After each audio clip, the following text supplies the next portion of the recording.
VK Sharma, Adarsh Vidya मंदिर, शंकर विद्यापीठ, आबू पर्वत, कक्षा 10वीं, हिंदी काव्य के अंतर्गत आज हम सूर्यकांत त्रिपाठी जिन्हें निराला के नाम से जानते हैं कि कविता उत्साह का अध्ययन करेंगे। इस उत्साह कविता के माध्यम से कवि बादल से आह्वान करता है। और बादल से आह्वान क्यों करता है? क्योंकि बादल में कवि नवचेतना और सृजनात्मकता की कल्पना करता है कि जो बादल हैं वो नवचेतना और सृजन शक्ति के स्रोत हैं। तो कवि कहता है बादल गरजो, हे बादलों आप गर्जना करो। क्योंकि गर्जना के लिए कवि यहाँ क्यों कहता है? क्योंकि गर्जना यहाँ पर क्रांति का संकेत है, आह्वान का संकेत है। क्या आह्वान करता है? घेर घेर घोर गगन, हे बादलों उमड़ घुमड़ कर आप पूरे जो आसमान है उसको घेर लो। घोर माने भयंकर, यानी आप हे बादलों आप पूरे आकाश को भयंकर रूप से यानी सभी जगह से घेर लो। धराधर को, हे धराधरो, धराधर यानी बादल, हे बादलों आप भयंकर रूप से गर्जना करते हुए संपूर्ण आकाश में छा जाओ। ललित ललित काले घुंघराले, ललित ललित, ललित यानी सुंदर। और जिस प्रकार से बालकों के जो बाल होते हैं काले होते हैं और बड़े सुंदर दिखाई देते हैं, ललित ललित यानी बड़े ही सुंदर सुंदर काले काले घुंघरालों बालों जैसे दिखाई दे रहे हैं। यानी आसमान में जब बादल छाते हैं तो वो विभिन्न प्रकार की आकृतियां बनाते रहते हैं। और उसके लिए कवि कहता है ललित ललित काले घुंघराले। और यहाँ पर ये काले घुंघराले बाल हैं इनकी तुलना किससे करता है कवि? बाल कल्पना कैसे काले, बाल कल्पना कैसे पाले।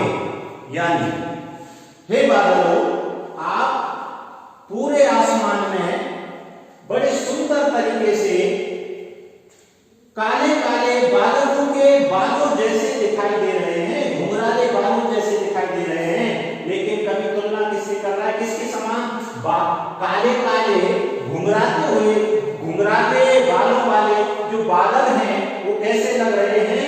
माना वो बाल कल्पना यानी बच्चों के अंदर जिस प्रकार की कल्पनाएं चलती हैं, बच्चों का जो मस्तिष्क होता है वो बहुत ही कल्पनाशील होता है, वो कल्पनाओं में डूबे रहते हैं, वो हमेशा विचारशील रहते हैं। इसी प्रकार से कवि यहाँ पर कहता है बाल कल्पना कैसे पाले। और जो ये काले काले बादल जो दिखाई दे रहे हैं, जिस प्रकार से काले बादल जो होते हैं वो घुंघराले बालों जैसे दिखाई दे रहे हैं, ठीक इसी प्रकार से वो बादल भी विभिन्न प्रकार की कल्पनाएं अपने अंदर पाले हैं। कैसी कल्पनाएं? जैसी बालक विचारशील होता है उसी प्रकार बादल भी कल्पनाएं पाले हुए हैं। विद्युत छवि उर्में, बिजली की सी सुंदरता आपके हृदय में है। जब बादल गरजते हैं तो बिजली भी गिरती है, बिजली चमकती है। तो कवि कह रहा है कि बादलों के हृदय में बिजली की उज्ज्वल छवि भी दिखाई दे रही है। कवि नवजीवन वाले, हे नवजीवन देने वाले बादलों।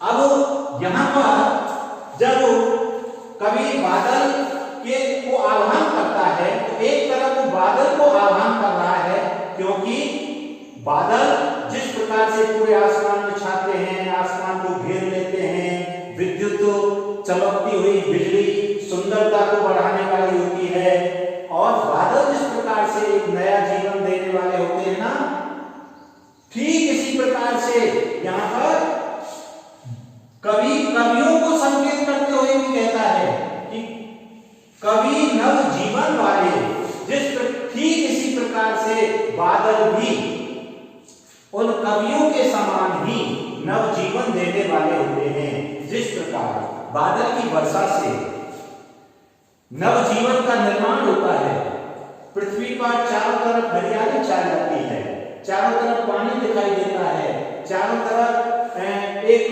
नए नए बीज अंकुरित होते दिखाई देते हैं। सर्वत्र एक नवजीवन के दृश्य हमको नजर आते हैं। ठीक इसी प्रकार से जो कवि होते हैं वो भी अपने साहित्य के माध्यम से एक नए समाज का निर्माण करते हैं।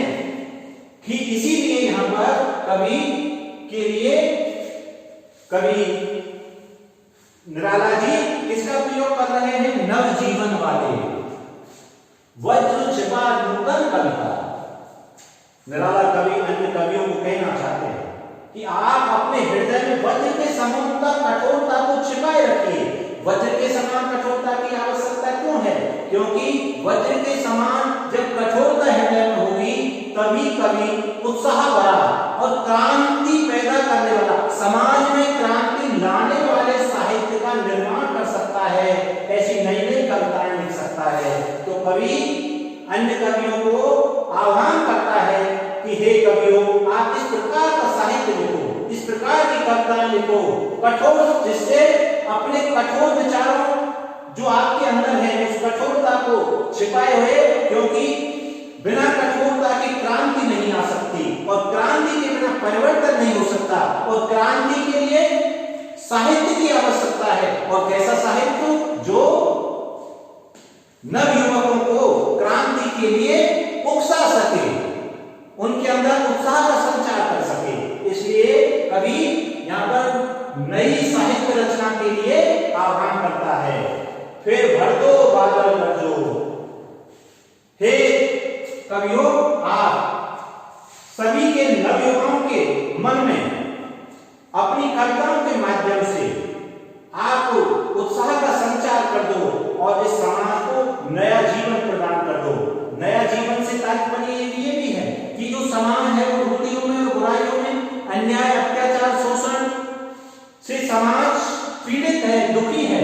तो कवि चाहता है कि इस प्रकार का साहित्य लिखें जिससे युवक क्रांति के स्वर बोलने लगे और समाज में परिवर्तन आ सके और एक ऐसे समाज की स्थापना हो जिसमें ना कोई अन्याय होगा, ना कोई शोषण होगा, ना कोई रूढ़ियां होंगी, ना कोई अत्याचार होगा। यानी एक सामाजिक समरसता वाला जीवन जिसमें ना कोई छोटा होगा, ना कोई बड़ा होगा, ना कोई गरीब होगा, ना कोई अमीर होगा।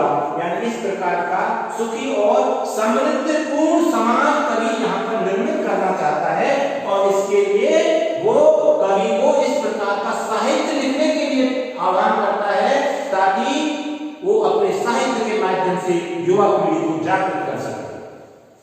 विकल विकल उन्मन थे उन्मन।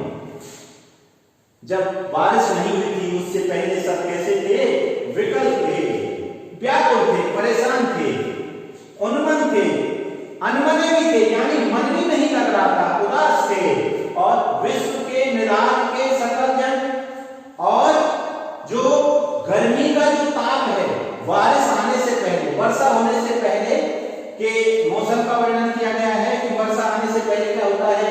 गर्मी में सब लोग परेशान होते हैं, अनमने रहते हैं, निराग, गर्मी के मारे सभी सकल यानी सभी जनमान्य लोग, विश्व के, संसार के सभी लोग गर्मी से परेशान होकर के तप रहे हैं। और आए अज्ञात, ये अज्ञात है, अज्ञात आए अज्ञात दिशा से अनंत के घन। उसी समय जो अनंत के, अनंत का मतलब जिसका अंत ना हो, ये अनंत शब्द यहाँ पर बादल के लिए प्रयुक्त किया गया है। उसी समय आसमान से क्या आते हैं? घन, घन यानी बादल। उसी समय अज्ञात दिशाओं से, चारों तरफ से, ना जाने किधर किधर से बादल आते हैं और क्या करते हैं?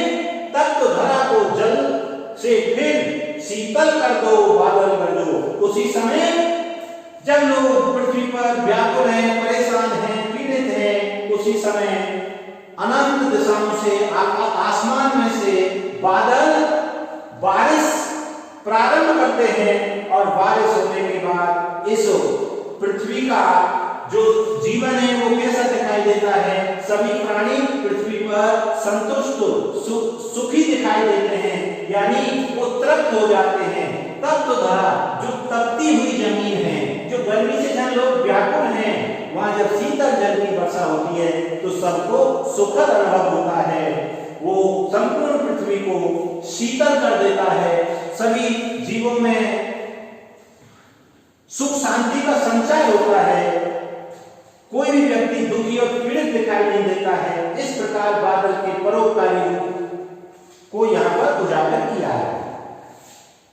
इस प्रकार हम कह सकते हैं कवि ने उत्साहकर्ता के माध्यम से, एक तरफ बादल के माध्यम से और एक तरफ कवि के माध्यम से, यानी इस समाज में जो कुरीतियां हैं, जो हमारा समाज जो विभिन्न प्रकार की कुरीतियों से पीड़ित है, रूढ़ियां जिसमें व्याप्त हैं, जब बहुत शोषण है, अन्याय है, अत्याचार है, उस शोषण अन्याय अत्याचार के खिलाफ आवाज उठाने का आह्वान करता है।